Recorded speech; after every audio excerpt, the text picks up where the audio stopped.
আজকে সকালে শিয়ালদাগামী কাঞ্চনজঙ্ঘা এক্সপ্রেস রাঙামাটিতে একটা ভয়াবহ দুর্ঘটনা হয়। পিছন থেকে এসে একটা মালগাড়ি কাঞ্চনজঙ্ঘা এক্সপ্রেসে ধাক্কা মারে, আর তারই ফলে দুর্ঘটনা হয়। এটা বড় জানি না কী কারণে হয়েছে, সিগন্যালিং ব্যবস্থা খারাপ বা কিছু খারাপ। এদিকে উত্তরবঙ্গের অবস্থা খুবই খারাপ, ভয়াবহ বর্ষা বন্যায় ভেসে যাচ্ছে।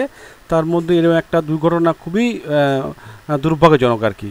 মানে প্রচুর প্রচুর প্রচুর ক্ষতি হয়েছে, যেটা দেখা কিছু হয়ে যাচ্ছে, একটা পর একটা উঠে গেছে।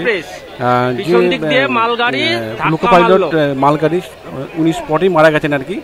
ওনার অবস্থা খুবই ওইভাবে আটকে আছে, এখনও উদ্ধার কাজ চলেনি। কিছুক্ষণ আগে পুলিশ এসে তার উদ্ধার কাজ চলছে, এখন মোটামুটি সেই দিকেই আছে, কাজটা এগোচ্ছে আর কি। মানে এখন পুলিশ আসার পরে প্রথমে তো লোকাল সাধারণ মানুষ এখানে হস্তক্ষেপ করে উদ্ধার কাজ চালায়। তারপরে এখন লোকাল প্রশাসন এসে পুলিশ এসে এটাকে উদ্ধার কাজ চালাচ্ছে যুদ্ধকালীন তৎপরতায়। আর এটা মানে খুবই দুঃখজনক ঘটনা, খুবই বেদনাদায়ক ঘটনা। প্রচুর স্বজনহারা বলুন, নিজের আত্মীয় বলুন, অনেককে হারিয়ে শুনতে পাচ্ছি, দেখতে পাচ্ছি। আর কিছু করার নেই, একটা ভয়াবহ দুর্ঘটনা হয়ে গেছে। সবাই মিলে এটাকে ওভারকাম করা উচিত। তার মধ্যে বর্ষা ভয়াবহ, উত্তরবঙ্গে এখন মানে খুবই অবস্থা খারাপ আর কি উত্তরবঙ্গের, যা দেখে হয়ে যাচ্ছে আর কি।